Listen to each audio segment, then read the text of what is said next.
we're going to get into what's called the cosmological argument. Now, the cosmological argument is this idea of like, why does anything exist? Why does something exist?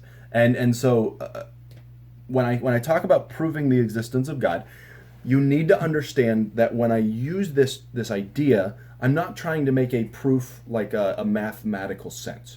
So if I'm doing a mathematical proof and I'm trying to prove that this shape is a triangle, there's some very definite ways I can go about doing that that you can't argue with. It's just deduction or induction, whichever method I use. I am proving something to be whatever I'm trying to prove. So if it's a triangle or whatever. And so the main way that you learn in geometry is you are learning that these two triangles are congruent, or you're learning that these two angles right here are the same, and you do it through the various means that you learn. So side angle sine and angle side angle and all of that good stuff. If you've never taken a geometry class, that might not have made sense to you, but I'm trusting a lot of you have at least taken the basics of geometry.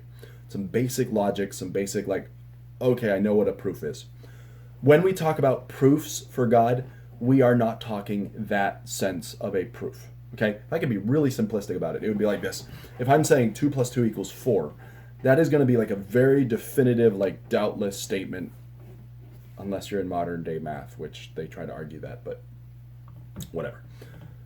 So when I talk about God existing, I am not talking mathematical levels of proof. I am talking the most reasonable explanation for what we see is the existence of God. Now, with these proofs that we're going to look at, with these evidences that we're going to look at, they don't tell us which God is true. So behind me on the shelf, I have Sahih al-Bukhari, which is a massive volume of work. I've read about a third of it. It's a massive volume of work that deals with Islamic tradition and Islamic theology. They worship Allah. Okay? Allah and Jehovah are not the same person. They're not the same God. Muslims could use some of these arguments. In fact, some of them pioneered things like the Kalam cosmological argument. The fact that Muslims and Christians can use the same thread of logic is simply because the idea that God exists is so self-evident that you can use this argument to prove the existence of any God. Now, for some of the reasons that I've addressed in other videos, such as Isaiah 43 and Isaiah 45, we could then say the Bible spends all of its time concerned with proving a specific God.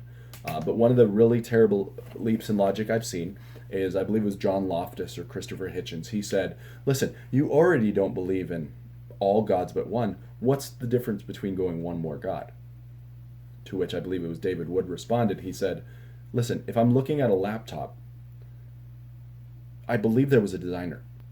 Yes, I can narrow down and say, I don't believe it had 100 designers. I believe it only had one. But to say I believe it had 0 designers, that's quite a leap. To say, I'm going to narrow down to 1 designer, that's reasonable. But to say I'm going to narrow it all the way down to 0 designers, that's illogical. And so to say, you know what, you don't believe in any of these other gods, you believe in one God. Well, come on, why don't you just go one more and just be an atheist all the way around? Because that's hugely different. So what we're trying to prove is the existence of a God, not any specific God. Now, through looking at this stuff, we can actually start to unpack and unravel what some of the characteristics of that God are. So the fact is, this world seems very tailored for life. So that God must care about us enough to create a livable planet. And before you say, oh, look at all the ecological disasters, look at how many billions of people live on this planet, and you tell me that it's not conducive to life. Yes, I know, potentially 99% of species have gone extinct. Okay, great. That's adapting to new environments. That happens. But the fact is, even from an evolutionary standpoint, the fact that you can look and say, there is the ability to adapt radically to changes in environment, that's pretty awesome. And so this God clearly cares. The fact that God must exist outside of time and space means he's timeless and spaceless. We'll get into that. So that lets me know that there's a God who has some sort of transcendence to him. The fact that there are miracles that can happen means there's a God who is transcendent, who can still interact with the environment.